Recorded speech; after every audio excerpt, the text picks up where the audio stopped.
Good morning students. Now I am here to deal the parathyroid gland. It is lecture number 20. Parathyroid gland ekkada untadi? Location maatladukunnamandi first. Thyroid gland behind the thyroid gland parathyroid glands untayi, 4 untayandi. So thyroid gland ni dorsal view chusuntam kada mana thyroid gland paadam cheppinappudu so daniki enagamalu ఊహించుకోండి 4 ఉంటాయి. ఒక్కొక్క thyroid gland 6 mm length ఉంటుంది, 3 mm wideness ఉంటా ఉంటుంది, 2 mm thickness ఉంటుంది. అంటే అంత mm లో చాలా చాలా చిన్నగా ఉన్నట్టుగా అనిపిస్తూ ఉంటుంది. సో మీరు ఇక్కడ ఇవి 4 బ్లూ కలర్ లో గీసాం కదా, ఈ 4 పారాథైరాయిడ్ గ్లాండ్స్. ఇక్కడ రాయడం చూస్తే ఇంత డయాగ్రామ్ ఇంత ఎంబోస్గా తీసుకోవాల్సిన అవసరం లేదమ్మా. Superior parathyroid gland, inferior parathyroid gland, this is the thyroid gland అని లేబుల్ చేశారు. బట్ ఏం అవసరం లేదు, thyroid gland, this is parathyroid glands అని రాసుకుంటూ సరిపోతుంది. జస్ట్ మీరు ఏం చేస్తారంటే రాసుకునేటప్పుడు డయాగ్రామ్ వేసుకున్న తర్వాత ఇలా ఒక లేబులింగ్ పార్ట్ పారాథైరాయిడ్ గ్లాండ్ రాసేస్తే సరిపోతుంది. మీరు సుపీరియర్ ఇన్ఫీరియర్ అని రాయాల్సిన అవసరం లేదు, అంత ఎల్లాజీ ఫిగర్ వేయాల్సిన అవసరం కూడా లేదంటే చాలా నారోగా మంచిగా వేసుకుంటే సరిపోతుంది. So this is about the thyroid gland, parathyroid gland sorry. So physiological functions చూద్దాం. The main important function of parathyroid gland ఏంటంటే కాల్షియం లెవెల్స్ మనకి మెయింటైన్ చేస్తూ ఉంటుంది. కాల్షియం లెవెల్స్ మెయింటైన్ చేయడంలో చాలా ఉపయోగపడుతూ ఉంటుంది parathyroid gland. Calcium levels maintain చేయడం అంటే అర్థం ఏంటంటే ఇంక్రీజ్ చేస్తుందా డిక్రీజ్ చేస్తుందా అని డౌట్ రావచ్చు. ఇంక్రీజ్ చేయడంలో ఉపయోగపడుతూ ఉంటుంది. అసలు దానికన్నా ముందు మన బాడీలో కాల్షియం లెవెల్స్ ఎంత ఉండాలి, నార్మల్ వాల్యూ కదండి, ప్రతిదానికి మాట్లాడుకున్నాం. మనం నార్మల్ వాల్యూ తెలియకుండా పాట మాట్లాడుకున్నాం కదా, 11 mg% ఉండాలి అని రాసే నోట్స్. 11 mg% అంటే ఏంటి, ప్రతి 100 ml ఆఫ్ బ్లడ్కి 11 mg ఉంటే సరిపోతుంది కాల్షియం అన్నమాట. అంతకన్నా ఎక్కువ ఉండకూడదండి, హైపర్ క్యాల్సిమియా అంటే డిజార్డర్స్లో మాట్లాడతాను. అంతకన్నా తక్కువ ఉండకూడదు. So 9 to 11 mg% is the critical range of parathormone in our blood. So this parathyroid gland releases parathormone. ఈ parathormone ఎంత ఉండాలి అనే దానికన్నా దాని కాల్షియం లెవెల్స్ ఎంత ఉండాలి అంటే 11 mg%. పారాథార్మోన్ నార్మల్ వాల్యూస్ నేను ఎక్కడైనా ఫైండ్ అవుట్ చేసి మీకు చెప్తానంటే పారాథార్మోన్ నార్మల్ వాల్యూస్ కాదు, ఇది కాల్షియం లెవెల్స్ మెయింటైన్ చేస్తుంది పారాథార్మోన్ అంటారు. ఆ కాల్షియం లెవెల్స్ మెయింటైన్ చేస్తుంది, ఎంతలో మెయింటైన్ చేస్తుంది అంటే ఇదండి. This is the normal value of calcium, not parathormone. మళ్ళీ ఇక్కడ కన్ఫ్యూజ్ అవుతారని చెప్తున్నాను.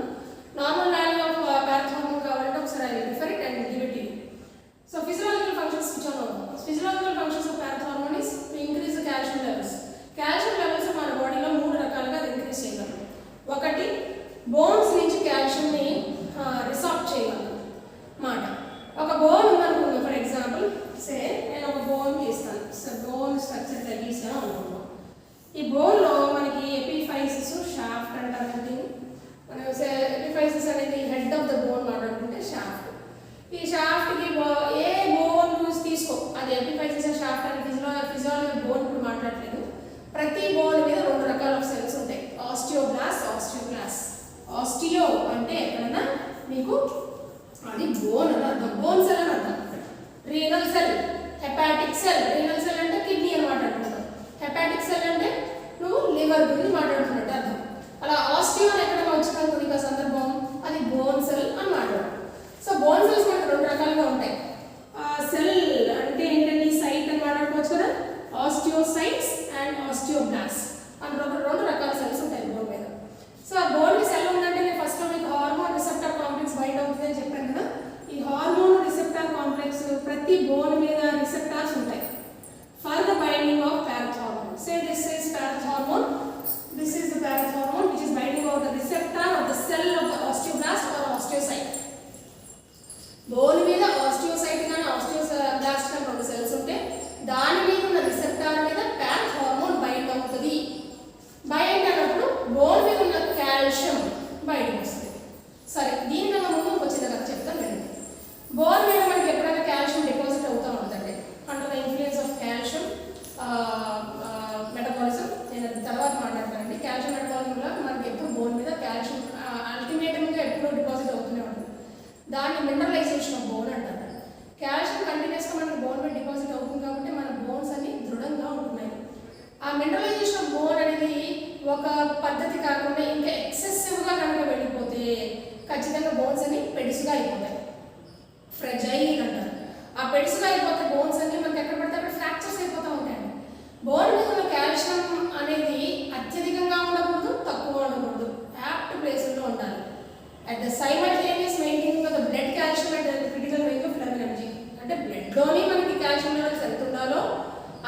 నిర్దిష్టంగానే మన బోన్ మీద ఉన్న కాల్షియం కూడా అంతే ఉండాలండి, ఎక్సెసివ్గా ఉండకూడదు. సో అందుకని ఎక్సెసివ్ కాల్షియం కనుక బోన్ మీద ఉంటే దాన్ని రిమూవ్ చేసేవాడు ఎవరంటే వస్తున్నమాట పారాథార్మోన్ రిమూవ్ చేస్తుంది. తద్వారా మన బ్లడ్లో కాల్షియం లెవెల్స్ పెరుగుతాయి. సో అలా పారాథార్మోన్ అనేది మనకి బ్లడ్ కాల్షియం లెవెల్స్ని ఇంక్రీజ్ చేస్తుంది. So that is the important function of parathormone. That is the first important function, resorption of calcium from the bone. Reabsorption కాదండి, రిసాప్షన్. అంటే రీఅబ్సార్ప్షన్ అంటే స్పాంజ్ వేసావు తడి మీద, రీఅబ్సార్బ్ అయిపోతుంది. తడిని అబ్జార్బ్ చేసుకున్నప్పుడు రీఅబ్సార్బ్ అవుతుంది. ఇక్కడ అలా కాదండి, ఒక రిసెప్టార్ ఉంది, రిసెప్టార్ మీద హార్మోన్ బైండ్ అయిన తర్వాత వాటి యొక్క హార్మోన్ రిసెప్టార్ కాంప్లెక్స్ బైండ్ అయిన తర్వాత కాల్షియం అయాన్స్ అన్ని సెల్లోంచి బయటకు వస్తుంది. ఆస్టియోసైట్, ఆస్టియోబ్లాస్ట్ లాంటి సెల్స్లోంచి బయటకు వస్తుంది calcium. So this process is known as resorption. మీరు అది పొరపాటు కూడా రాసినప్పుడు రీఅబ్సార్ప్షన్ రాయకండి, రిసాప్షన్ అండి. Resorption is a phenomenon where it takes a barrier. ఒక బ్యారియర్ యూస్ చేసుకుని మనకి అక్కడ అబ్జార్బ్ చేసుకుంటూ ఉంటుంది ఆ ప్రోడక్ట్ని, దాన్ని రిసాప్షన్ అంటారు ఫినామినన్. మీకు అంత డెప్త్గా చదవాల్సిన అవసరం లేదు. Just remember that calcium will be increased in the blood by resorption of calcium from the bones by the parathormone. So the next important function of parathormone is ఎక్కడి నుంచి కాల్షియం తీసుకుంటుంది. ఇంకా బ్లడ్ లో కాల్షియం లెవెల్స్ పెంచాలంటే ఇంకా ఎక్కడ తీసుకోవాలి, kidneys అండి. నేను మనం ఆల్రెడీ చెప్పాను, కిడ్నీ మీద మనకి ట్యూబ్యూల్స్ ఉంటాయి, రీనల్ ట్యూబ్యూల్స్. ఆ రీనల్ ట్యూబ్యూల్స్ మీద మళ్ళీ రిసెప్టార్స్ ఉంటాయి which are very specific for the parathormone. So they will అయితే ADH చెప్పినప్పుడు ఒక విషయం చెప్పాను, ADH కి సంబంధించిన రిసెప్టార్స్ కూడా ఉంటాయి where they will absorb more amount of water. ADH receptors వేరు, parathormone సంబంధించిన రిసెప్టార్స్ వేరు.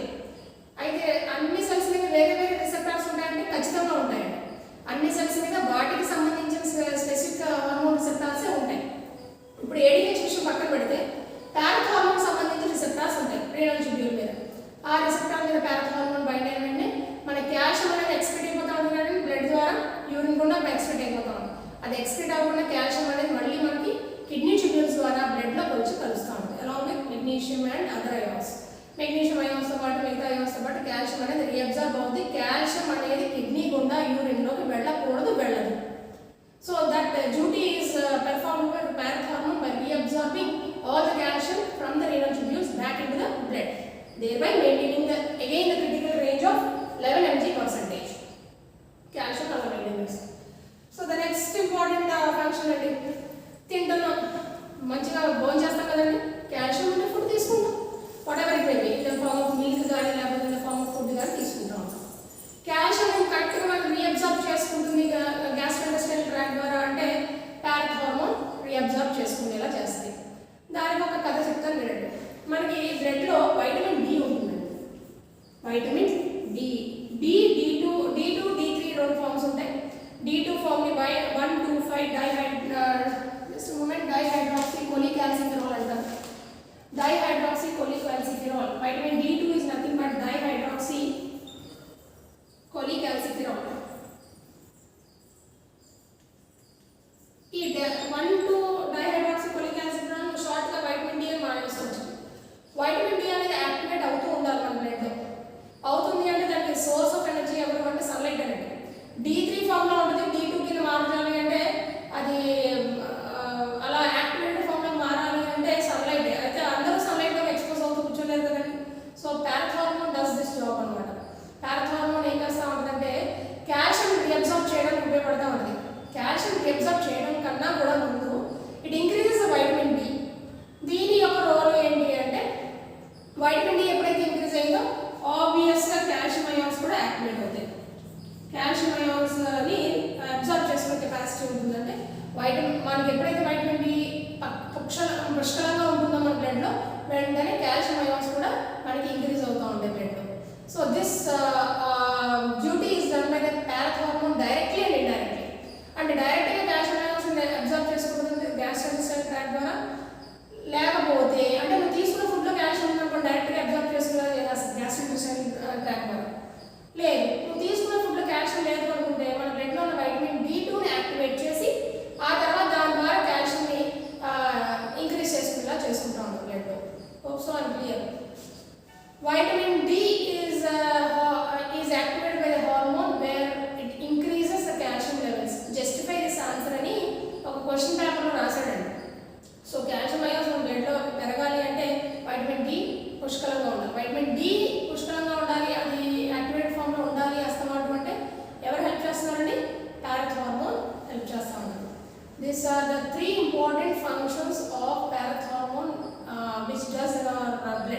అంటే బ్లడ్లో దాని యొక్క రోల్ ఏంటి అంటే కాల్షియం లెవెల్స్ ఇంక్రీజ్ చేస్తూ ఉంటుంది. ఎలా ఇంక్రీజ్ చేస్తుంది అనుకుంటే ఈ 3 ద్వారాల ద్వారా ఇంక్రీజ్ చేసుకుంటుందని మాట్లాడుకోవచ్చు. So the next important hormone ఏంటంటే అంటే దీనికి యాంటగనిస్టిక్ హార్మోన్ అంటే ప్యారథ్ హార్మోన్ కాదు,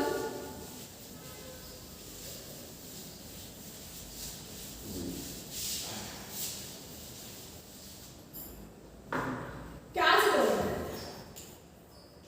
మాట. ఇక్కడ సందర్భం వచ్చింది కాబట్టి చెప్తున్నాను. క్యాల్సిటోనిన్ రోల్ ఏంటి అంటే బ్లడ్లో it decreases the blood calcium level. It decreases the blood calcium level. So దీనికి ప్యారథ్ హార్మోన్కి యాంటగనిస్టిక్ హార్మోన్ అనమాట. ప్యారథ్ హార్మోన్ కది antagonistic hormone. So parathormone increase చేస్తుంటే క్యాల్సిటోనిన్ డిక్రీజ్ చేస్తూ ఉంటుంది. క్యాల్సిటోనిన్ ఎక్కడ చెప్తాం? థైరాయిడ్ గ్లాండ్ 3వ హార్మోన్ అండి. Thyroid gland synthesises T4, T3 and calcitonin. నేను థైరాయిడ్ గ్లాండ్ ఒక్కసారి మీరు వెనక్కి తిప్పి చదివితే వీడియో చూసుకుంటే ఫాలిక్యులర్ సెల్స్ వేసాను అందులో. ఆ ఫాలిక్యులర్ సెల్స్కి మధ్యలో చిన్ని సెల్స్ ఉంటాయి. వాటిని పారాఫాలిక్యులర్ సెల్స్ అంటారు. These parafollicular cells of the thyroid gland synthesizes calcitonin. The follicular cells will synthesize T4 and T3, no doubt, but the parafollicular cells are maturing follicle cells. ఆ చిన్న cells కూడా they will synthesize the third important hormone calcitonin, which is studied under the heading of thyroid gland itself. But అక్కడ దాని role కన్నా ప్యారథ్ hormone విషయం చెప్పినప్పుడు calcitonin role చెప్పడం మంచిదని చెప్పేసి ఇక్కడ చెప్తాను. So calcitonin is an antagonistic hormone which decreases the blood calcium level, thereby counteracts the action of parathormone. Parathormone ki counteract చేస్తూ ఉంటుంది. సో అది ఇంక్రీజ్ చేస్తూ ఉంటుంది బ్లడ్ కాల్షియం లెవెల్, ఇది తగ్గిస్తూ ఉంటుంది. అంతే కదా, ఎప్పుడు బ్లడ్ కాల్షియం లెవెల్ బాగా ఇంక్రీజ్ అయిపోతుంది 11 mg అలా దాటిపోతుంది, 15, 12, 15 అట్లా ఇంక్రీజ్ అయిపోతుంది అంటే దాన్ని సప్రెస్ చేసి కాల్షియం లెవెల్స్ నార్మల్ వాల్యూలో మెయింటైన్ చేస్తూ చేసేవాడు క్యాల్సిటోనిన్. మళ్ళీ ఆ కాల్షియం లెవెల్స్ బాగా పెరిగిపోతుంటే మన బాడీలో మళ్ళీ కాల్షియం లెవెల్స్ బాగా తగ్గిపోతూ ఉంటాయి. ఇంకా బాగా తగ్గిపోతే డిజార్డర్స్ వస్తాయండి. హైపోకాల్సిమియా ఆ విషయం ఇప్పుడు మాట్లాడతాను. ఇంకా తగ్గిపోకుండా ఉండాలి అంటే దాన్ని ఇంక్రీజ్ చేసేవాడు దాని counter hormone parathormone. So parathormone and calcitonin works in and out where the action of them is counter action అనమాట. అంటే అది పెంచుతూ ఉంటే ఇది తగ్గిస్తూ ఉంటుంది, ఇది తగ్గించేస్తుంటే పెంచుతూ ఉంటుంది. So these are the counteractions of calcitonin and parathormone in detail. So let me say something about the disorders of parathyroid gland.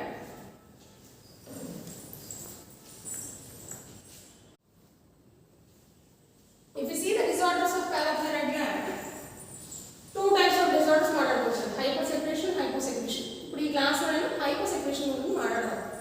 ఈ హైపోసెక్రేషన్ లో డిక్రీజ్ ఇన్ పారాథార్మోన్ కాజెస్ హైపోసెక్రేషన్ కదా. హైపోసెక్రేషన్ లో కాల్షియం లెవెల్స్ తగ్గిపోతూ ఉంటుంది. ఎప్పుడైతే నీకు పారాథార్మోన్ లేదు అనుకున్నాం, obvious common sense, calcium levels మన బాడీలో పడిపోవడానికి చాలా ఛాన్సెస్ ఉంటాయి. సో మన బ్లడ్లో కాల్షియం లెవెల్స్ తగ్గిపోతే ఆ పరిస్థితి ఏమైనా వచ్చండి హైపోకాల్సిమియా అనొచ్చు. హైపోకాల్సిమియా అనొచ్చు. హైపోకాల్సిమియా లక్షణాలు ఎలా ఉంటాయి అనుకుంటే మన కాల్షియం లెవెల్స్ బాగా తగ్గిపోతున్నాయి అనుకుందాం. సాధారణంగా మనకి కన్వర్జన్స్ వస్తూ ఉంటాయండి, రిపిటేటివ్ కన్వర్జన్స్ వస్తూ ఉంటాయి. అంటే అదో రకమైన ధనుర్వాతం అంటారు చూసారా తెలుగులో, ఆ ధనుర్వాతం బాగా ఛాన్సెస్ వస్తూ ఉంటాయి. మరి ముఖ్యంగా లారింజియల్ స్టెటల్ మజిల్స్ అనమాట. అంటే అన్ని మజిల్స్ మనకి మొద్దుమారిపోతూ ఉంటాయి, మనకి అదో రకమైన పాల్పిటేషన్స్ వస్తూ ఉంటాయి. అలాంటి సిచ్యువేషన్ టెటనీ అంటారు. టెటనస్ టాక్సాయిడ్ వ్యాక్సిన్ వేసుకోకపోవడం వల్ల వచ్చే టెటనస్ వేరండి, ఇది వేరు, మళ్ళీ దీన్ని కలిపేయకండి. సో ఈ టెటనీ అనేది only because of the least secretion of parathormone which leads to hypocalcaemia. అంటే కాల్షియం లెవెల్స్ అసలు లేకపోతే మన బాడీలో, అందుకని మనకి టెటనీ వస్తుంది. సో ఈ సాధారణంగా 6 mg% పడిపోయిన తర్వాతే మనకి టెటనీ వస్తూ ఉంటుంది. అంటే మన బ్లడ్ కాల్షియం లెవెల్ 6 mg% వెళ్ళినప్పుడు చాలా ఇంపార్టెంట్ మజిల్స్ అన్నీ కూడా మనకి కాంట్రాక్ట్ అయిపోతూ ఉంటాయి, అత్యధికంగా కాంట్రాక్ట్ అయిపోయి ఎక్కువ స్పందించేస్తూ ఉంటాయి. మరి ముఖ్యంగా లారింజియల్ మజిల్స్ అంటారండి. లారింగ్స్ అంటే ఏంటంటే ఇక్కడ వాయిస్ పైప్, అంటే మనకి ఫ్యారింగ్స్కి మనకి కింద ట్రేకియాకి మధ్యలో ఉంటుంది. సో ఈ వాయిస్ పైప్ వల్ల మనకి వాయిస్ వస్తుంది. మన స్పీచ్ మాట్లాడుతున్నామంటే బికాస్ మన లంగ్స్ నుంచి వచ్చే ఎయిర్ వల్ల మనం చక్కగా మనం టంగ్ మూమెంట్ వల్ల మనం మాట్లాడగలుగుతున్నాం స్పష్టత. So that is because of the లారింగ్స్ అన్నమాట. ఈ లారింజియల్ మజిల్స్ అన్నీ కూడా కాంట్రాక్ట్ అయిపోతూ ఉంటాయి, ఏదో ఉరి వేసేసినట్టు. ఆ సిచ్యువేషన్ని లారింజియల్ స్టెటల్ అంటారు. లారింజియల్